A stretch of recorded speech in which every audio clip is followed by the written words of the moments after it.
ఈ story start అయ్యేది మహారాష్ట్రకు చెందిన పన్వేల్ నుండి. ఇక్కడ ధామ్ని అనే గ్రామంలోంచి గాడి నది ప్రవహిస్తుంది. 2022 డిసెంబర్ 14వ తారీఖు ఉదయం నది మీద ఉన్న బ్రిడ్జి పై వెళ్తున్న గ్రామస్తులకి కింద ఒక మృతదేహం కనిపించింది. వెంటనే వాళ్ళు ఈ విషయం పన్వేల్ పోలీసులకి ఫోన్ చేసి చెప్పారు. కొంతసేపటికే అక్కడికి చేరుకున్న పోలీసులు ఆ మృతదేహాన్ని బయటికి తీసి చూసినప్పుడు అదొక మహిళ మృతదేహం.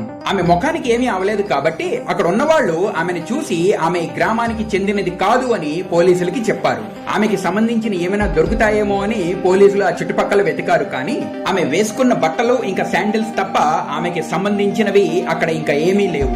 ఆమె ఒంటిపై కొన్ని దెబ్బలు ఉన్నప్పటికీ బ్రిడ్జి పై నుండి దూకడం వల్లే ఆ దెబ్బలు తగులుంటాయని భావించిన పోలీసులు ఆ మృతదేహాన్ని పోస్ట్ మార్టం కి పంపించారు. పోస్ట్ మార్టం రిపోర్ట్ బట్టి ఆమె 25 నుండి 30 సంవత్సరాలు మహిళ అని, ఆమె మెడ ఇంకా చేతులపై ఎన్నో గాయాలు ఉన్నాయని, ఆమెను ముందే చంపి నదిలో పడేశారని, ఇంకా ఈ హత్య 24 గంటల ముందే జరిగిందన్న విషయాలు తెలిసాయి. ఈ మహిళ ఎవరో తెలుసుకునే ప్రయత్నం పన్వేల్ పోలీస్ మొదలు పెట్టింది. నేను ముందే చెప్పినట్టు పోలీసుల వద్ద ఆమె ఫోటో, ఆమె వేసుకున్న బట్టలు ఇంకా శాండిల్స్ తప్ప ఇంకేమీ లేవు. ఈ ఆధారాలతోనే పోలీస్ తమ దర్యాప్తు మొదలుపెట్టింది. పోలీసులు ఆ శాండిల్స్ ని చెక్ చేసినప్పుడు వాళ్ళకి దానిపైన ఆ కంపెనీ పేరు కనిపించింది. లోకల్ కంపెనీ అయి ఉండడం వల్ల పోలీసులు ఆ కంపెనీకి ఫోన్ చేసి ఈ మోడల్ శాండిల్స్ ని వాళ్ళ ఏ షాపుల్లో సప్లై చేశారో తెలుసుకున్నారు. కంపెనీ నవీ ముంబైలో సప్లై చేసిన ఫుట్వేర్ షాప్స్ అన్ని సీసీటీవీ ఫుటేజ్ల్ని పోలీస్ చెక్ చేశారు. చివరికి వాషిలో ఉన్న ఒక షాప్ సేల్స్ మెన్ ఆ మహిళ ఇంకా శాండిల్స్ ని గుర్తుపట్టాడు. ఆమె షాప్ కి రెగ్యులర్ కస్టమర్ అని, ఇంకా పోయిన వారమే ఆ శాండిల్స్ ని వాళ్ళ షాప్ లో కొన్నదని కూడా ఆ సేల్స్ మెన్ చెప్పాడు. వెంటనే ఆ షాప్ లో 10 రోజుల కిందటి నుంచి ఉన్న సీసీటీవీ ఫుటేజ్ల్ని పోలీసులు చెక్ చేయడం మొదలు పెట్టింది. ఫుటేజ్ల్ని చెక్ చేస్తుండగా డిసెంబర్ 6వ తారీఖు సాయంత్రం 5 గంటల ప్రాంతంలో ఈ మహిళ ఆ షాప్ లో కనిపించింది. కానీ ఈ మహిళతో పాటు ఒక పురుషుడు కూడా ఉన్నాడు. చూడడానికి వాళ్ళిద్దరూ భార్యాభర్తల్లాగా ఉన్నారు. కౌంటర్ మీద క్యాష్ పే చేస్తూ వాళ్ళిద్దరూ సీసీటీవీలో కనిపించారు. శాండిల్స్ బిల్ కాపీ బట్టి ఆ మహిళ పేరు ఊర్వశి వైష్ణవ్. ఆ మగ వ్యక్తి చూడడానికి బాడీ బిల్డర్ లాగా ఉన్నాడు. సీసీటీవీ ఫుటేజ్ నుంచి వాళ్ళిద్దరు ఫోటోలు తీసుకొని ఆ బాడీ బిల్డర్ గురించి తెలుసుకోవడానికి ఆయన ఫోటోలు వాషి ఇంకా కోపర్ ఖైరానేలో ఉన్న జిమ్స్ అన్నిట్లోని పోలీసులు చూపించారు. చివరికి కోపర్ ఖైరానేలో ఉన్న ఒక జిమ్ లో ఈ వ్యక్తి ట్రైనర్ గా పనిచేస్తున్నట్టు తెలిసింది. ఆయన పేరు రియాజ్ ఖాన్. ఇదిలా ఉండగా డిసెంబర్ 14వ తారీఖు సాయంత్రం ఊర్వశి కుటుంబ సభ్యులు ఆమె మిస్సింగ్ రిపోర్ట్ నెరూల్ పోలీస్ స్టేషన్ లో ఇచ్చారు. మిస్సింగ్ రిపోర్ట్ పై దర్యాప్తు మొదలుపెట్టిన నెరూల్ పోలీసులు డిసెంబర్ 15వ తారీఖుని ఊర్వశి కుటుంబ సభ్యుల్ని అంటే అన్న సంతోష్ వైష్ణవ్, తమ్ముడు శైలేష్ వైష్ణవ్, ఇంకా బాబాయ్ నితిన్ వైష్ణవ్ ని నెరూల్ పోలీస్ స్టేషన్ కి పిలిచారు.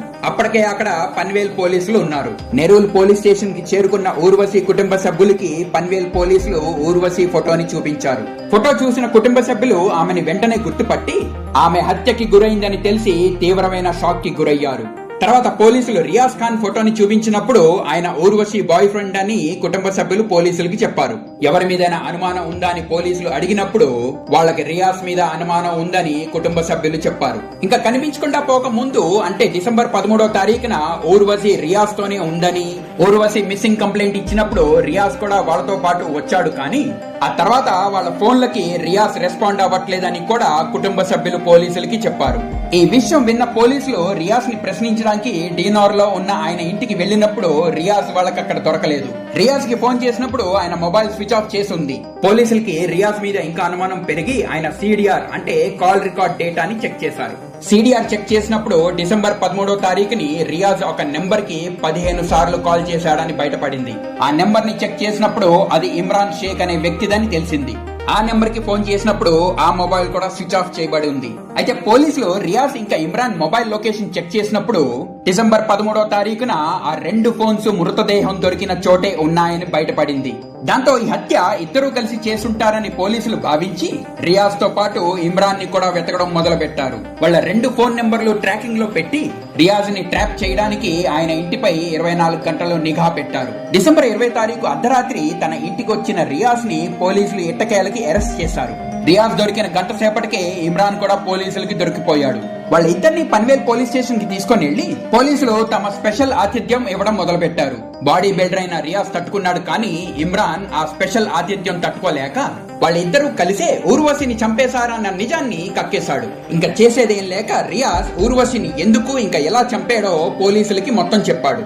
రాజస్థాన్ కి చెందిన ఊర్వశి వైష్ణవ్ ముంబై కోపర్ ఖరానేలో తన అన్న సంతోష్ వైష్ణవ్, తమ్ముడు శైలేష్ వైష్ణవ్ తో పాటు ఉండేది. ఇంకా ఆమె బాబాయ్ నితిన్ వైష్ణవ్ కూడా అదే ఏరియాలో ఉంటారు. ఊర్వశి నెరూల్లో ఉన్న సోనా డాన్స్ బార్ లో డాన్సర్ గా పనిచేసేది.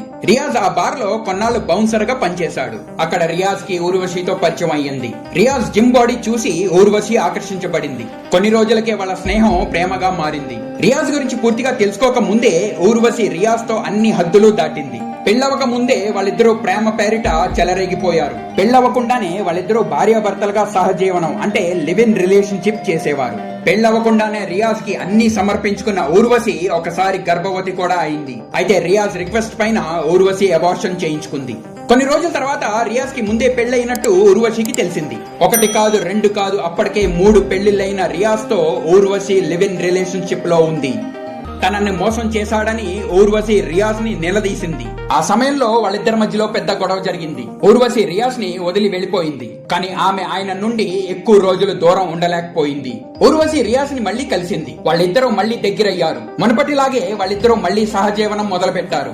వాళ్ళ ప్రేమ గురించి ఊర్వశి ఇంట్లో వాళ్ళకు కూడా తెలుసు. కానీ రియాజ్ కి ముందే పెళ్లైనట్టు తెలియదు. అయితే తనని పెళ్లి చేసుకోమని ఊర్వశి రియాజ్ ని అడిగింది. మొదట్లో ఏదో చెప్పి రియాజ్ తప్పించుకున్నాడు. కొన్నాళ్ళ తర్వాత ఊర్వశి రియాజ్ ని ఒత్తిడి చేయడం మొదలు పెట్టింది. తనను పెళ్లి చేసుకోకపోతే కేసు పెడతానని, ఇంకా వాళ్ళ అఫైర్ విషయం ఆయన భార్యకి చెప్పేస్తానని ఊర్వశి రియాజ్ ని బెదిరించింది.